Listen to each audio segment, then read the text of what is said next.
Welcome to another episode of Doomsday Desk, where we explore the most miserable futures you never asked for. Today's forecast: hot ash, volcanic eruptions, and radiation poisoning. Buckle up. It will suck to be a miner on Io. Imagine waking up to the gentle hum of failing life support in a tin can habitat, duct taped together by corporate cost-cutting committees.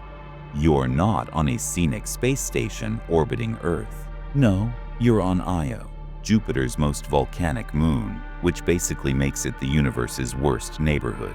It's like someone decided to build a job site inside a blender full of lava. Your window, if your habitat even has one, shows you a hellish yellow wasteland. In the sky, Jupiter looms like a giant angry eyeball. It's huge, gorgeous, and constantly reminding you how insignificant you are. Also, the magnetic radiation from that thing is slowly frying your DNA. Fun. Every day begins with checking your dosimeter. It's a little gadget that tells you whether or not today is the day you start glowing in the dark. You pop a few anti-radiation pills, suit up, and head out into the chaos. Your job? Mining sulfur and exotic minerals that nobody on Earth wants to dig up themselves. Because why pay fair wages on Earth when you can underpay desperate contractors on an exploding moon? The mining equipment was probably designed by interns on a budget. It's loud, constantly overheating, and clogs with volcanic ash every 20 minutes. You spend more time kicking it and swearing than actually mining anything. And then there's the ground. Oh, the ground.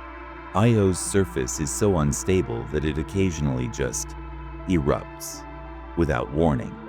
1 minute you're drilling, the next minute you're running for your life while molten sulfur shoots 300 kilometers into the sky like a geyser from hell. Did I mention the sulfur smells like rotten eggs? Because it absolutely does. If the eruptions don't get you, the gravity might. See, Io's gravity is about 1/5 of Earth's, which means every time you stumble while hauling a 50-pound drill, you float just enough to land dramatically and painfully. Lunch break? Sure. Enjoy your rehydrated protein paste while sitting on a rock that might be a volcano in disguise. Meanwhile, your coworkers argue about who forgot to recalibrate the seismic sensors. Again. The worst part? The isolation. Io is far from Earth. Communications are delayed, and video calls are mostly glitchy pixelated reminders that you're not home. Morale is low. Most of the crew stopped making jokes after week 2.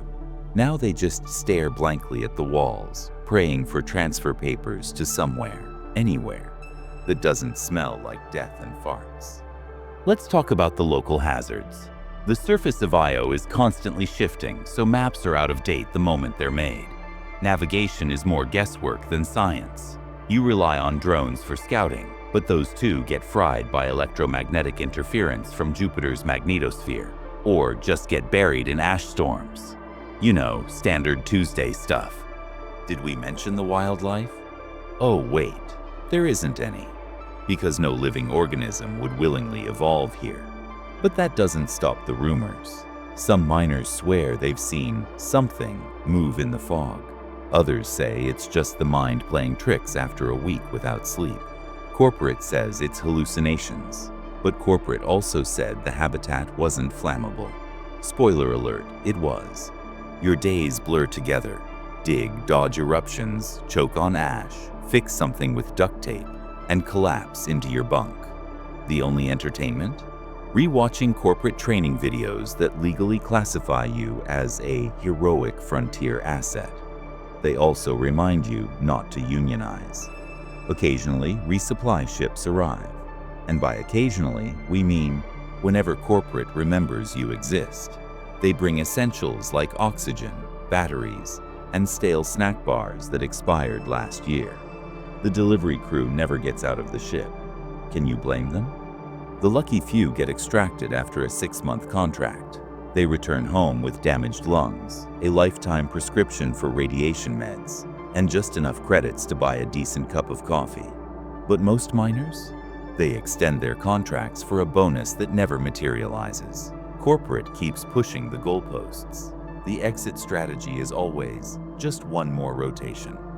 What about your dreams of striking it rich? Good luck. The minerals you're extracting are valuable, but not to you. You get a flat wage, minus deductions for equipment rental, oxygen use, and volcanic hazard fees. Basically, you're paying them to risk your life, and heaven forbid you get injured. Medical care on Io is a band-aid and a pep talk. The medbay is run by a sarcastic AI who frequently reminds you that dying in your sleep is cheaper than a medevac. Eventually, the monotony becomes normal. You stop noticing the constant rumble under your boots. You forget what Earth gravity feels like. You name the mining bots and talk to them like friends. You tell yourself this will all be worth it. But deep down, you know the truth. It won't. It will suck to be a miner on Io. If you enjoyed this miserable glimpse into our speculative future, don't forget to like, comment, and subscribe. Let us know what doomed job or terrible scenario you want us to explore next. This has been Doomsday Desk, where we don't predict the future, we ruin it. Miserable futures unveiled.